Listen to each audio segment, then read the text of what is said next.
Hey everybody, it's Unlock the Middle. It's Sunday. It's part of the Fantastic Four. Free PD at your fingertips. No excuses. We're here tonight making sure that we're all growing closer together, learning from each other, making sure that we take every experience, all our speakers, all the administrators, everybody, pardon me, in education that come in and help us out.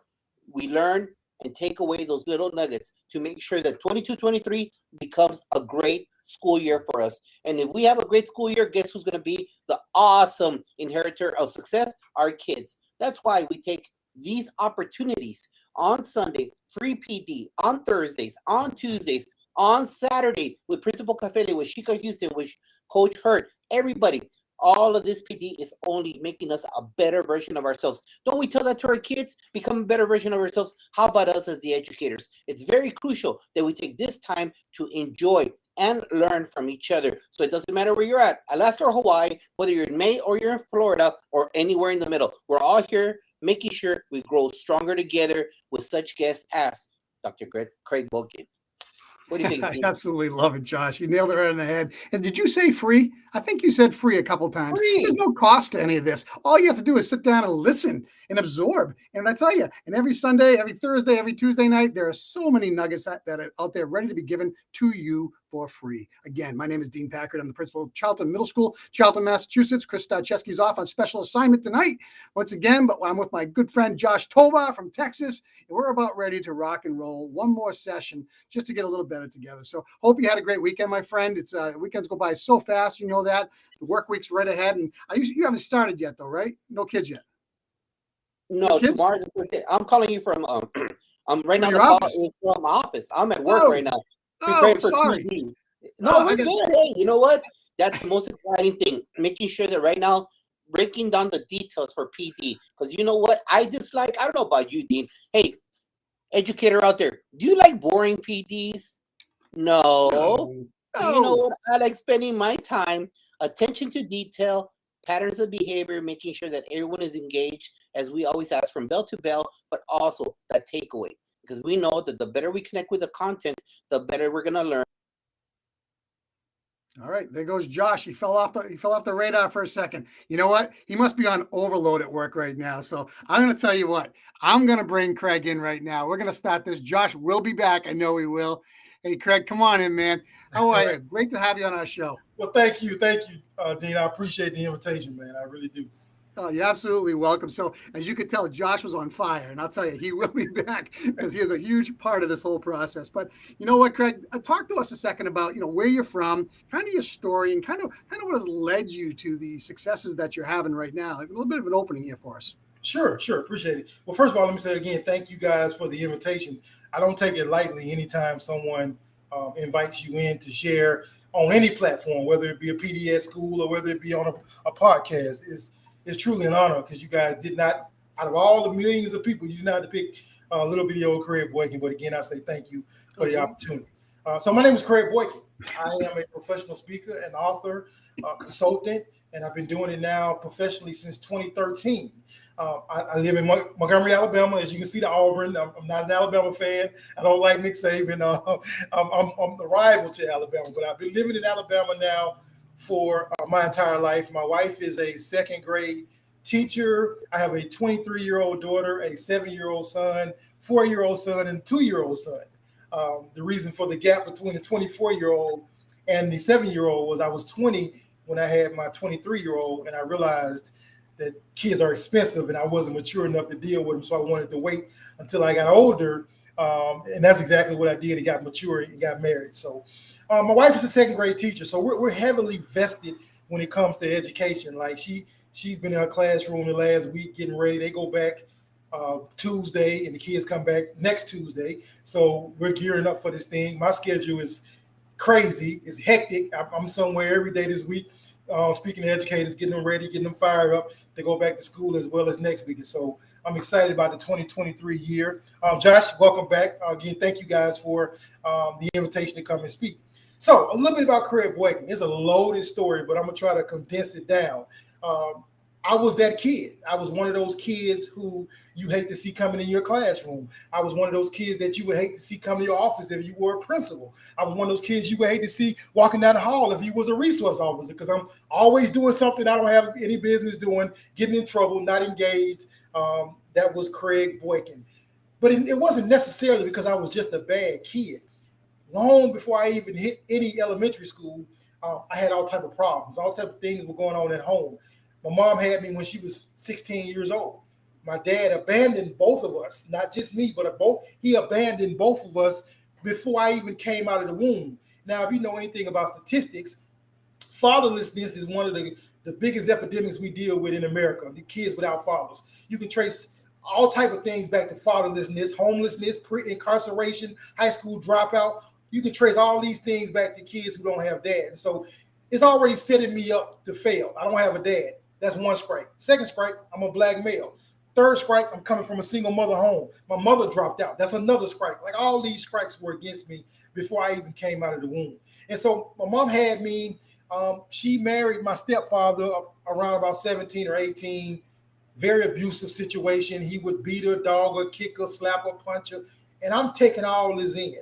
Now, what I don't think a lot of people realize about the human brain is from 0 to 5, a kid's brain is the most impressionable it will be its entire life. So think about me as a 4-year-old kid sitting there watching this man beat my mom day in and day out. I'm soaking all that up to be normal. And I tell teachers all the time, what do you think I'm going to do when I come to your school and a kid says something to me crazy and we get into an altercation?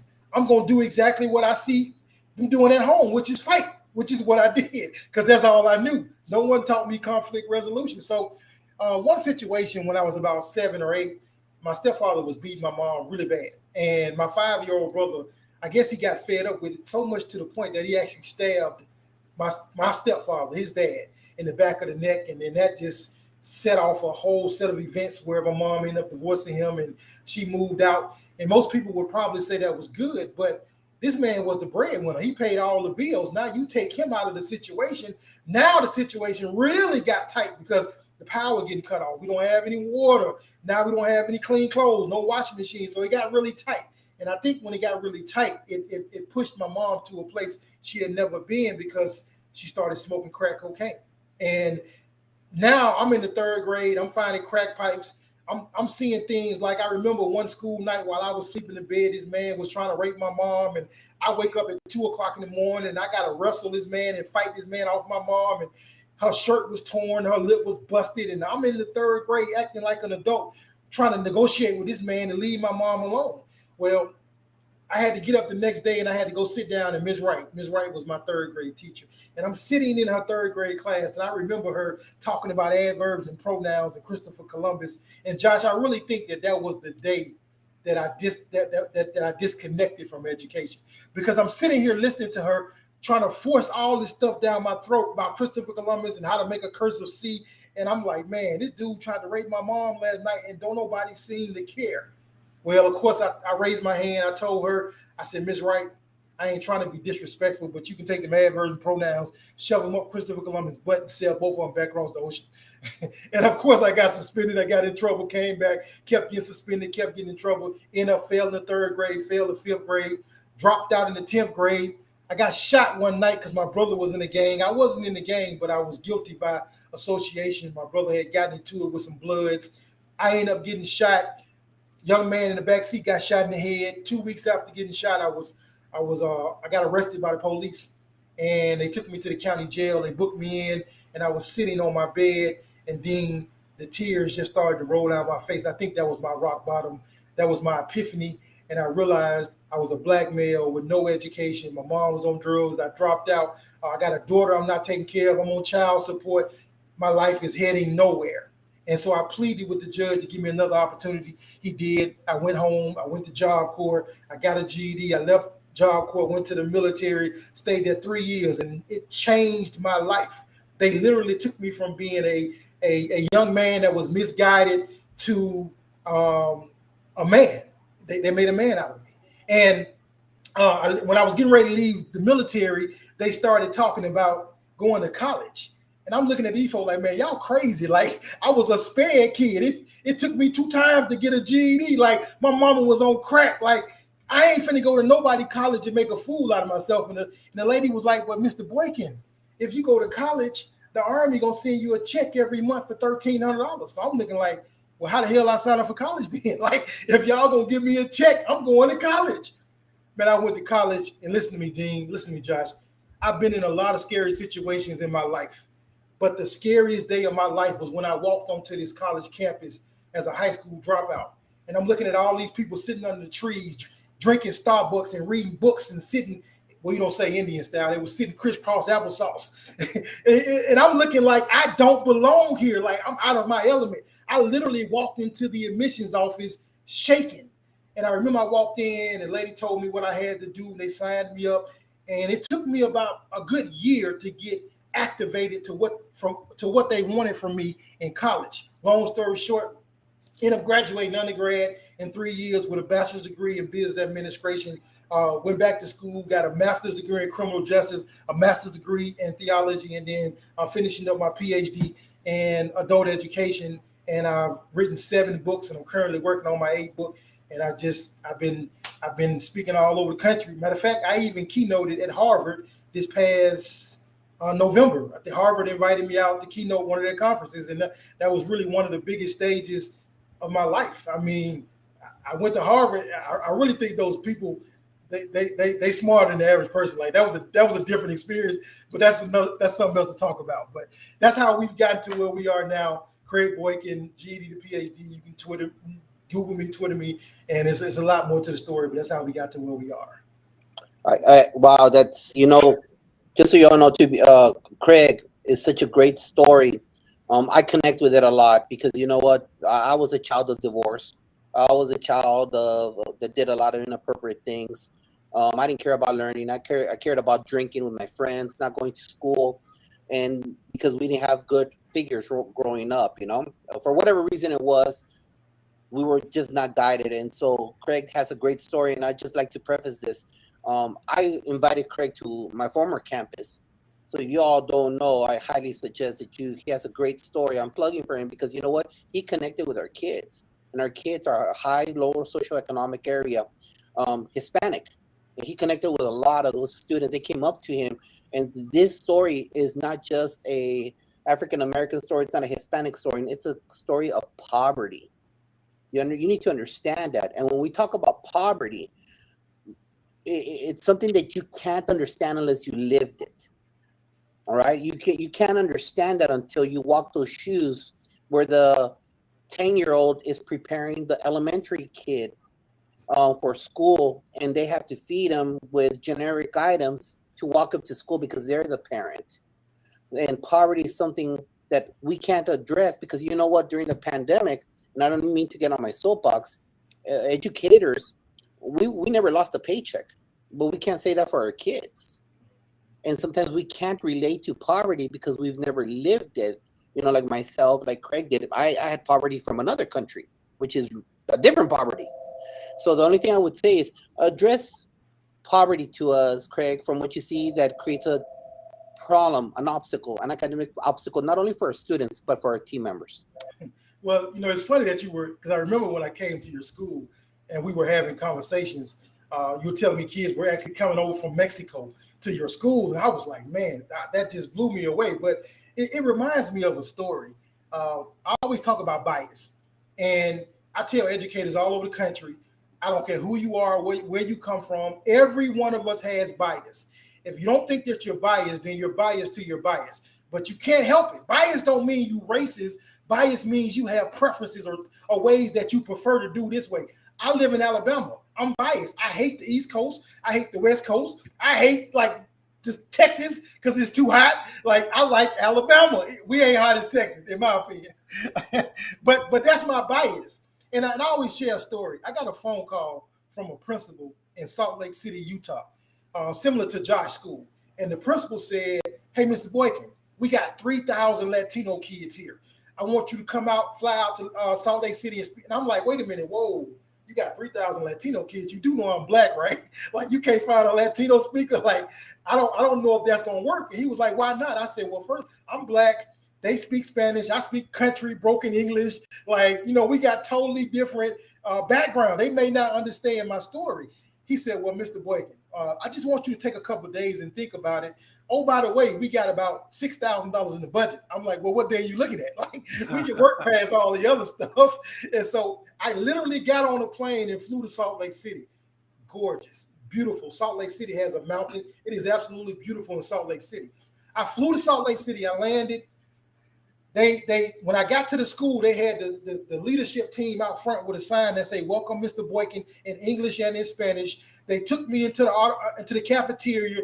They had a potluck with all these different cuisines from their culture, from Latin culture. We ate. They took me in the auditorium. I spoke. These kids were tweeting. They were taking notes. They were the most well-behaved kids I've ever encountered in all my years of speaking. But I almost missed an opportunity because of my bias, because I didn't grow up around Latino kids. I didn't grow up around Mexican kids. So I had ingrained in my brain what I thought it was going to be like, and it was nothing like that. Now, I share that story, Josh, because you asked me to share some things about poverty. Unconscious bias. Like, teachers have to be aware that they have built-in bias. Again, it doesn't mean you're racist. It just means you have. So that means when that kid walk in, they pants sagging, you immediately get in your feelings or feel a certain type of way, or you put them in a box and think that they're going to be a certain way, which is not fair to that kid. And I don't want to monopolize. You can jump in anytime, but I was in South Carolina, Dean, and I was speaking at a school, and this white guy came up to me and he said, Mr. Boykin, powerful presentation. I've never seen a PD like yours in my life before. He said, but something happened and I'm not sure what I did wrong. Can you help me bridge the gap on what happened? I said, sure, go ahead. He said, we have a no sagging policy here at the current school I'm at. And he said, I came from a rural school, which means we were in the country, totally different. He said, now I'm at 100% free and reduced lunch. He said, so this is a totally different school from where I came from. He said, but the principal said we have a no sagging policy. I'm standing in the hallway. I see this black kid walking down the hallway. His pants are sagging. I call him over. Hey, you, come here. He said, a black kid walked over to me. He said, I told him, you know what our policy is. No sagging. Pull your pants up. He said, a black kid looked at me, told me to go F myself and walked off. He said, what did I do wrong? I said, let me ask you one question. What's his name? He said, I don't know. He said, I don't know. I said, that's why you got cussed out. I said, how you don't even know this young man's name. You've never even spoke to him. And you're going to call him over and check him about his pants sagging. In his world, that's disrespectful. You came at him out of pocket. And so he going to respond to you like you came to him out of pocket. Now, I said, let me explain to you how I would have dealt with the situation. We got a no sagging policy. I see the black kid walking down the hall. I call him over. Hey, you, come here. Hey, my name is Mr. Boykin. I'm new here. Anything I need to know how to survive, I'm just trying to make it home every day. Let me know what's the rules to dealing with you kids, because I'm trying to, I'm just trying to break the ice with him. I ain't even said nothing to him about his pants sagging. So he like, nah, Mr. Boykin, you cool. We dap it up. He leave. Pants still sagging. I see the same young man about 3 or 4 days later. I call him back over. Hey, Brian. I know his name now because I asked him his name. Brian, come here for a second, Brian. Let me talk to you for a second. You remember the other day, Brian, when I first met you, and in the hallway, he gonna be like, yes, sir, I remember. I'm like, well, how about when you left, the principal called me to the office, and the principal got cameras, so they watching us, and the principal wanted to know why, when I engaged you in the hallway, I didn't tell you to pull your pants up. Listen, I know you swagged out. I see your Superman underwear. I like your swag. You doing your thing. I see you. But when you come down my hallway, when you come in my classroom, do Mr. Boykin a favor and pull your pants up, because my hands are tied. I don't have a choice. I like my job. And so I gotta tell you to pull your pants up. You see what I just did? I empowered him to make the decision. I made him think he making a decision. I did it respectfully. I didn't come at him sideways. I'm building a rapport. So now, Josh, when he walk in the classroom and Mr. Boykin be like, Brian, Right. He already know. I gotta say something to him. These are the type of things that I think educators, they miss. They get frustrated, they get upset, they get mad. But you can't implement a rule if we don't have some type of relationship. A lot of these kids aren't going to listen to you teaching. They're not going to listen to you, what you're trying to tell them to do, how to function every day, if we don't have some type of rapport. And that rapport takes time. I'm gonna let you back in, John or Dean. I'm gonna jump in right now because I'm gonna go back to what somebody very profound once said. Kids don't care how much you know until they know how much you care. Who was that, Josh? I think that was you, my friend. You've articulated that out multiple times. But what you did, Craig, is you created a roundabout way to connect with a child outside of the traditional lens that of the authoritative factor. Do it because I said so. Okay? Right. Yeah. Right. Swag or no swag. Kids want to know that you can connect. You said it. Connect first. So good for you. Take this a step further now. You were talking about poverty. We're talking about biases. Let's talk about trauma. How does trauma affect the ability for kids to be able to learn and become themselves in school? You know, it's very simple. Environmental factors are huge. There's no doubt about it. Don't expect a kid to be on their A game if they're coming from a house that is totally broken and no one cares about them. Know this. Get that out ahead of this. Get out in front and make sure that you know what that family situation is like. Now, I'm going to back off. Go ahead, take it, Craig. Ooh, that's a loaded question. Now, my last book that I just wrote is entitled Punishing Trauma. This book actually helped me. I'm going to give you a couple examples of what I mean.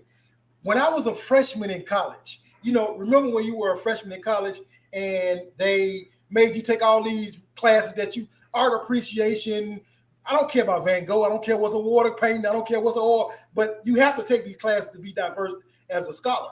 And so I remember I took Psychology 101 and I wrote a paper. And I turned it in, and my professor was a doctor. He had a PhD in psychology. And he read my paper, and he came back to class the next week, and he said, Mr. Boykin, can I talk to you for a second? He said, I read your paper. He said, there were some things in it that was alarming to me. I'm not even sure if you're aware of why you do what you do. He said, so if I'm correct, Mr. Boykin, all your life you've dated older women, right? And I was like, yeah, my first was an older woman. My wife now is 5 years older than me. Like, he was like, do you know why you like older women? I'm like, they fine. And he was like, no, that's not why you like older women, Mr. Boykin. He was like, you like older women because you don't have a relationship with your mom and you've been looking for a mother figure your entire life. And when he said that, it just, the light bulbs just started going off. Like, I don't think we really realize how much what happens to us in our childhood affects us our entire life. Like, trauma is not something you get over overnight. Okay, let me give you another example. When I went to AUM, Auburn, as a freshman, trying to go to undergrad, I walked into the admissions office. Now, I'm a high school dropout. I walk into the admissions office. The first thing the lady asked me for is my transcripts. I don't have any. I'm a high school dropout. She said, well, do you got a high school diploma? No, ma'am, I don't have that either. She was like, well, baby, what do you have? I said, a GED. She said, ugh. I said, is it an STD? Like, what's wrong with having a GED? Like, you making a script. She was like, no, baby, I didn't mean it like that. She said, baby, I did that face because if you have a GED, we have to give you a test. Now, both of you guys are principals at schools, but it's amazing to me that on every level of education, when you want to know what's in a student's brain, you slap a test in front of them. Well, let me tell you guys something. Just because you can pass a test does not mean you learn the information. Y'all don't believe me. Okay, watch this. College students make it an art form. The week before a final exam, they cram all this information into their brain. They take the final. They pass the final. Then they do what's called a brain dump. And if you ask that college student 2 weeks after that semester's over what that class was about, they have no earthly idea. Now, I'm going somewhere, so stay with me. So watch this. So what that means is maybe passing a test has more to do with your memory than it actually do learning. And if that's the case, there's a part of the brain called the hippocampus. Listen to this now. The hippocampus controls how a person learns, what they remembers, and how they deal with stress control. It has been proven that when a child or even an adult is in a stressful situation, that hippocampus has been known to deteriorate or shrink. So maybe some of the Craig Boykins in your school districts don't do as well as they should because their brain is not as big as a baby's brain who mama wasn't on crack. Because that stress affects the human brain to a point where it starts to shrink, and chemically you're not even where you need to be. Trauma, listen, what upsets me is that most schools, and this is most schools, not all of them, but most schools have no social worker. We have one counselor at like 10 different schools. They share. No therapist. But it's amazing to me that as soon as I drop out of your school, Josh, and I'm out there in the streets and I'm selling drugs and I get arrested as a 16-year-old and they put me in a juvenile detention facility, first thing they're going to do is assign me a counselor, a therapist, and a social worker. That seems like that's reactive instead of being proactive. But trauma definitely affects the way kids learn. So some of them are not just being bad because they don't want to learn. Some of them brain literally is not functioning the way it should. Hey, Craig, let me ask you something. Let's go into your pathway into success, which started off with this trauma that we talked about, the poverty, the things that you saw within your home environment. As you went from GED to PhD, I think it's crucial that, you know, our current students that might see this, our educators see this, as that young man who witnessed that violent event at your house with your mom, those different violent events that happened at your house, all the way to walking across the stage and earning your PhD. How along this way, how were you affected in academia with all these things? Because you know what, you're not the only one. Right. But your success story, what you're about to say right now, will trigger that something within the brain to make sure, hey, you know what, let me consider this as I see someone going through this similar journey. Because kids, once you know, as Principal Cafele says, if you don't fake the funk, they'll be honest with you. You know, they'll walk on fire for you. And so as you connect with kids, how can you get encouraged? What did you face as an adversity from GED to PhD? Well, again, if you guys remember before the show even started, we were kind of having dialogue, and I was telling you that the military played a huge part. I do not think I would be as successful as I was in life.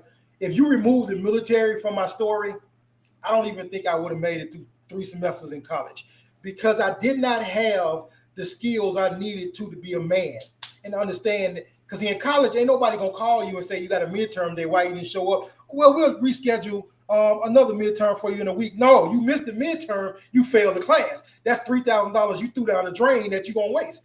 So the military really prepared me. Now, let me say this. Even though I had the military, it still took me about a year of trials and error in college to find out what they wanted from me to be successful, which is, I'm not dropping my books to sell them, but one of my books I also have is, I don't know if you see, it's a College Success 2.0. I wrote a book about how to be successful in college because college, I learned in all my years with all my degrees, college is not necessarily for the valedictorians or the super smart people. College is a system. And when you learn the system, you can navigate any college in America. What do I mean by as a system? Well, first of all, get up and take your behind the class. Most students fail because they don't go to class. When you miss one class, that's 3 hours worth of information. Get up, go to class, visit your professors, get tutoring, use the resources, do the homework, sit in the front, be engaged, raise your hand, ask questions. And if you do that, 99.9% of the time, you will never fail. But if you sit in the back, you sleep, you play on your phone, you text, you don't show up for class, you never go to tutoring, they don't know your name, you never visit them, and you on the border of passing and failing, you're going to probably fail. It's a system. Now, what motivated me was I wanted to prove everybody wrong. Everyone said, even my mama, even family members, teachers, everybody said Craig was going to be dead or in jail. And so I really wanted to prove, even myself, I went to college, but I didn't think I was going to graduate. So I wanted to prove everyone wrong. And now when I started out, Josh, I didn't start out with a grand plan that I'm going to go all the way to a PhD. No, I just took baby steps. But I always tell kids when I go and speak to them at school, it's 3 things that you got to do. 1, you got to get an education. That's not even an option. It used to be that you can get a high school diploma and go out and get you a decent job, working in a warehouse somewhere, living comfortably. But with all the technology that's coming up right now, that day is dead. Like, you gotta have some type of education. Number two, you don't have to follow suit to your parents. I don't care what your mom and dad did. You are individuals. You can break the cycle. You can be the first one in your family to write a book, to have a PhD, to own your own business. Now, let me stop there, Josh. And Dean, let me say this, because I think we missed something. You don't even have to go to college and get a 4-year degree. You can go to college and get a 2-year degree. You can be a welder. You can be an electrician. The man that cut my grass, my lawn man, I think we look at these people and we always judge these people. But one day, him and I had a conversation. I said, man, you charged me $60 to cut my grass. You're here for about 10 minutes. I mean, he got 3 guys. They hop off their truck, one edging, one weed eating, and one on the riding more. 10 minutes, they made $60 and they gone. So I asked him, I said, how many yards do you cut a day? Because I'm trying to count his money now. And he was like, I do between 20 and 25 yards a day. So I'm like, $60, $20. He said, no. He said, I charge you 60. Some people I charge 100 and 200. It just depends on how big the yard is. And I'm like, so you make, he just smiled and walked off. So listen, young people, I'm not saying you got to go to college for 13 years and get $200,000 in student loan debt like me. You can go to school for 2 years and come out as a welder making $90,000 a year. They need electricians. They need plumbers. There's a shortage in America right now for trades. So, but you got to get some type of education. And the third thing is, watch who you hang around. Check your surroundings. It's a lot of people right now that's in the ground dead because they was in the car with the wrong person at the wrong time. There's a lot of people incarcerated right now because they was in the car. They didn't know they had dope in there. Everybody in there, nobody wanted to cop to it. Everybody went down with the charge. So 3 things: get an education. You don't have to do what your parents do. You can be the first one in your family. And the third thing is check your surroundings and who you hang around. I got shot in a car one night because of my brother. It wasn't even my beef. It was his beef. And so, yeah. Craig, thank you very much. And I wanted to make sure that we brought that out because I, too, the only thing that saved my life was going to the Marines. That's the only thing that kept me from the pathway that I was going in high school, getting drunk every day. So that doesn't mean an educator. That doesn't mean we stick all the at-risk kids in the military, because there's a mentality for that too. Even the recruiters have that mentality. Let me go to the high at-risk areas, the high minority areas, and I tell you, because I've heard that from recruiters. So the thing that I can state to you is that the military does a great job. Not only do we protect our beautiful country, but it also provides us with a structure, because a lot of us didn't have that structure. If it was not for the United States Marine Corps, I know I would not be sitting in this chair on a podcast right now.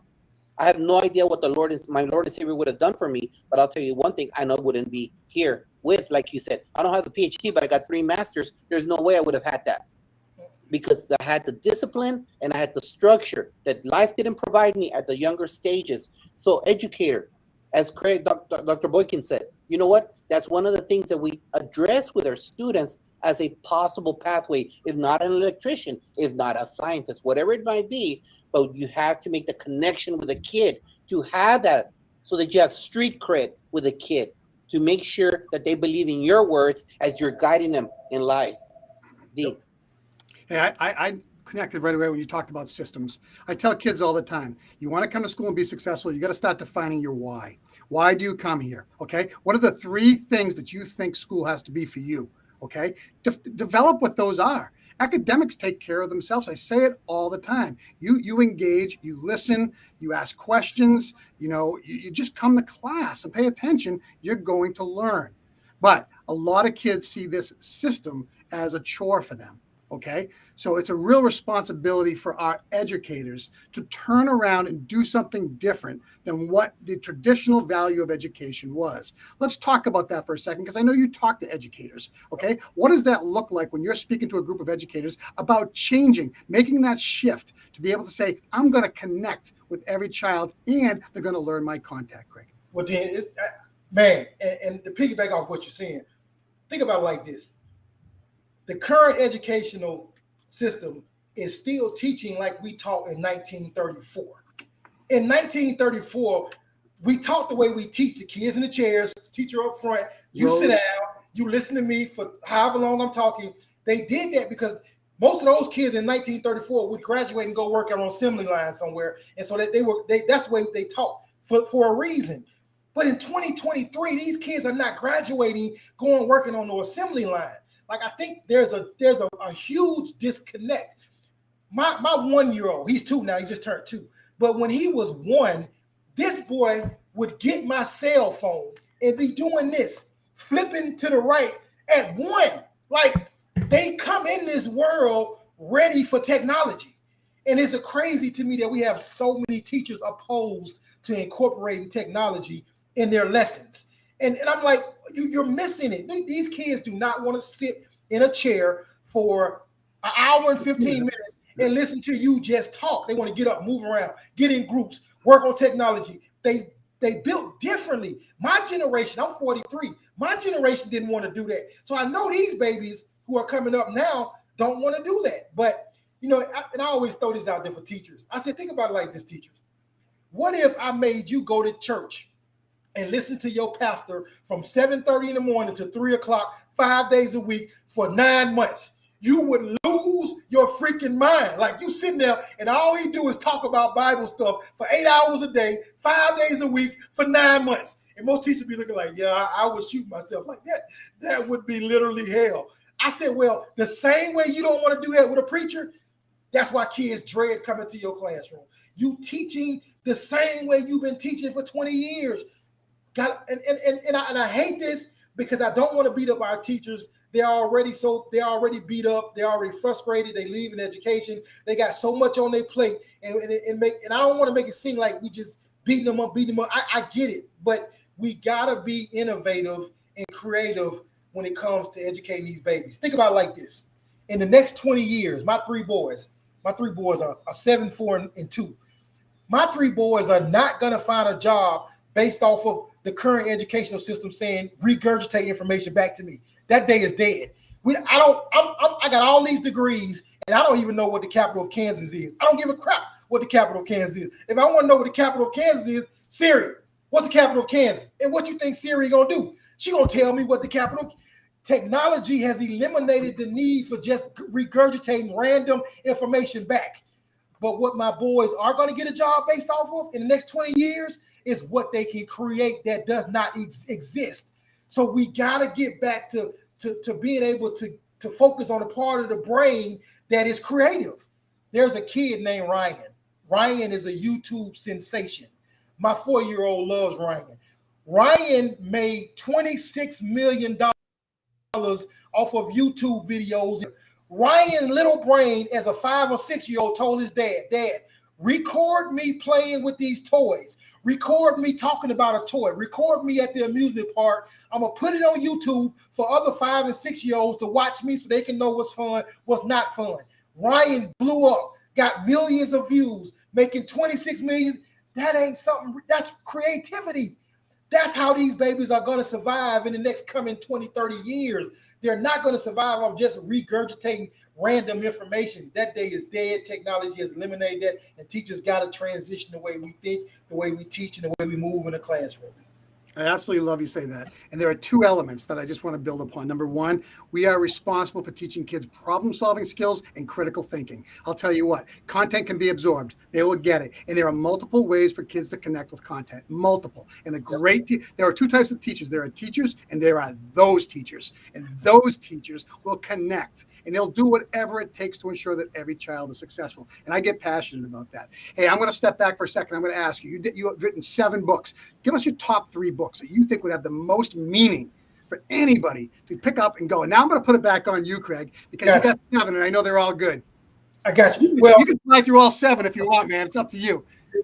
I didn't talk about the athletic trap. Why black males fall in love with sports, not education. Now, I know Josh is Latino, you're white, I'm black. But there's a serious problem in American athletics when it comes to black males, because these guys are talented. They can run fast. They can jump high. But we know they got the most offers referral. They got the highest dropout rates. They scoring the lowest on the test. Like, for some reason, there is a disconnect when it comes to actual classroom learning with black males. They got on field, but so many of them never become LeBron James because they didn't get the academic piece. This book shows you what's attractive about education that's not attractive about the classroom setting to black males. For instance, when I scored that touchdown on the football field, that does something for my ego. It makes me feel like I'm someone, I got a reason for being here. When I get that test back in that classroom with a 36, it further crushes the small self-esteem that I have. Now, I already told you about this one, The Punishing Trauma. This book helped me. Like I'm a sociable person, but I'm really not. Like I don't have a best friend. I don't socialize with people. I don't go out. All I have is my wife, my kids. And I learned I put myself in a box because of the way I was raised. Because if I isolate myself, you can't hurt me. Only way you can hurt me is if I open up and let you in my life and you get close to me. So I don't like relationships. I sabotage relationships actually because of the way I was raised, and I don't want to be hurt. Now this one is my autobiography, just more extensive about my life. And then this one, teachers love this one, Right Motives, Wrong Methods. This book has a lot of the insights that I share in my PDs when it comes to teachers connecting with kids. Great book. And then I showed you the college success book. And my 8th book I'm working on right now is called the Iep Trail. And that book is going to be something different because they talk about a lot of kids that go in get IEPs and they go in SPED, they never make it out. And they never graduate, and they end up in that trap, and most of them end up incarcerated or dead. And so I'm working on the IEP trap that I'll probably be finished with sometime at the end of the year. And so if you want to find any of those books, they're available on my website, CraigBoykin.com. I don't have anything on Amazon because my wife gave Amazon enough of my money. So I took all my products off of Amazon and I put them on my website. So www.CraigBoykin.com. You can find any information about me. Make sure you follow me on Twitter at GED to PhD. My Facebook is CraigBoykin.com. And Instagram is GED 2 to PhD. You can find me on any of those platforms. Craig, I'm going to have you text me all the book names. I'm going to put it back out on our site with your connecting websites and everything else. So I'll make sure I get that out for you. Least we can do. Josh? And I know we're wrapping up, so let me just give my last statement to teachers. Yeah. Teachers, I want you to think about it like this. I was in college for 13 plus years. I can only remember about 5 college professors, but I can remember teachers as far back as pre-K. I remember in pre-K, I did a number 2 on myself, and the teacher put me in a different classroom and kept me there until my grandmother could come and bring me a change of clothes. We're talking about 1984, 85. It's 2023. Just because it seems like I'm not listening to you in the 2nd, 3rd, or 4th grade doesn't mean I'm not listening. What you're doing is sowing a seed. And seeds come up when they're supposed to come up. Now, a lot of times as teachers, you're not going to be around when that seed comes up in me when I'm 19 or I'm 25 and I'm laying in the bed from getting shot or I'm sitting in jail, but I remember what you said. So don't stop saying it. Keep sowing those seeds, even though it seems like you may not be making a difference. College professors don't have the same impact as college classroom teachers do. And so just remember that when you're working with these kids. Also remember this, and I'm done. Jesus Christ was the best motivational speaker to ever walk planet Earth. As great as Jesus was, he couldn't save every human being. You're not going to save every kid. That's not realistic. That's how you actually get burnt out. Your job is to give me 150% of you. If I reject it, then I reject it. You can go home, lay down, go to sleep, and know you did your part. But the reason some kids aren't going to gravitate and get it is because I had to do something too. The kid has a responsibility just like the teacher. Both of them have to work together. But all you can do, educator, is what you can do. You can't make anybody do anything. Thank you guys for what you do, and keep being amazing every day. There we go. That's Dr. Craig Boykin hitting home runs, as Principal Cafele says, left and right. We really appreciate you being here tonight, and comments there that are coming out, everything. You know, it's crucial that all of us as educators remember that Corona not only affected our kids with the actual disease, but in so many social, economic, different ways. And so let's remember that as they walk in, but it also affected us as adults. So to make sure that we walk into 22-23 with a lot of this knowledge that's been displayed throughout the summer, but also with tonight, what Dr. Boykin has brought to the table, making sure that we remember, because the sooner we connect with our kids and we understand the trauma and we understand the poverty, the sooner we connect with them, and then those referrals, those discipline issues don't go up. They stay low because kids don't care how much you know until they know how much you care. And this is what Dr. Craig Boykin was talking about today. Thank you for being here tonight, making sure that we're getting ready for 22-23. Hey, but we're not done. On Tuesday, our brand new show, Office Hours, 20 minutes. We're in and out discussing a problem. What's the problem of the day? We're not going to tell you till Office Hours on Tuesday, 8 p.m. Eastern. Join us, 20 minutes in and out, administrators working together to find solutions for student success, just like Craig Boykin did today. Brought us a lot of nuggets for student success. What do you think, Dean? I'm going to tell you what. This music says it all. Start me up. Dr. Boykin, thank you very much, man. You are just a rock star. Continue carrying that torch forward. It makes a difference for every kid everywhere around the country. So, again, thank you all for joining us tonight. Be sure to reach out, retweet this out if you can, share it out. A lot of great nuggets out there. On behalf of everybody on the screen tonight, we want to say thank you so much, everybody. Have a great week and continue to be a champion for kids. Craig, stay on if you could, please.